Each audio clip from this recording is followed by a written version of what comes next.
Yusrian dan Hifzi bikin pengajian di Jogja. Aku ya ngomong-ngomong soal ngaji ya. Ngomong-ngomong soal ngaji, dulu di komunitas di Stand Up Jogja itu aku sama Hifzi punya gerakan sama yang namanya ngaji yuk Jogja.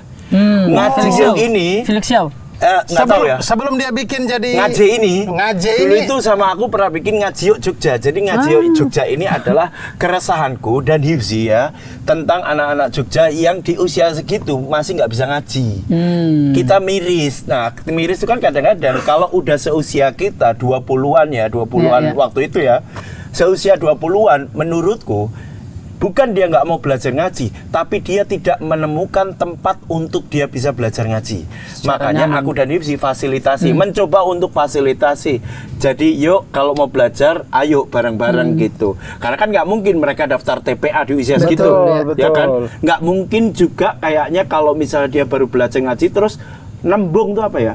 Ngomong ke orang bahwa Saya baru Ikro 2. Iya, baru Ikro 2. Ada yang waktu itu aku iniin adalah salah satu teman kami.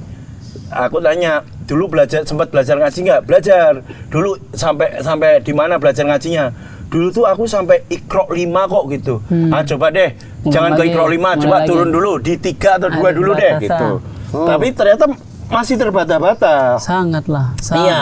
Jadi kayak ya udah kita ulang lagi aja. Kita ulang soal makhorijul hurufnya bagaimana, panjang pendek kita belajar lagi. Kalau Anda ada tanda begini harus dipanjangin dikit baru kita masuk ke huruf selanjutnya. Itu metode-metode yang sebenarnya ya kami coba untuk fasilitasi lah karena kami tahu bahwa ya kita kan punya sedikit ilmu untuk punya privilege lebih tahu soal makhorijul huruf lah ya. Itu tadi yang Raib bilang, sampaikan walaupun satu ayat dari Rasulullah SAW yang kemudian coba kita amalkan juga. Nah itu akhirnya kemudian sekarang bagaimana? Sekarang ya karena aku dan Hifzi udah di sini ya kan Hifzi akhirnya meneruskan di ngaji itu. Dia punya program yang namanya ngaji yang sama Ustaz itu. Sama apa? Ustaz Ambia benar sama Habib siapa itu? Habib Isa Al-Kaf. Habib Isa gitu. Itu juga sama lah, hampir sama. Nah, itu sebenarnya program yang bagus untuk misalnya teman-teman yang pengen belajar ngaji, yuk kita semaan yuk apa ya istilahnya tuh tadarus sambil sama-sama ya? Sambil bareng-bareng listening section lah gitu sambil dengerin ngaji culture iya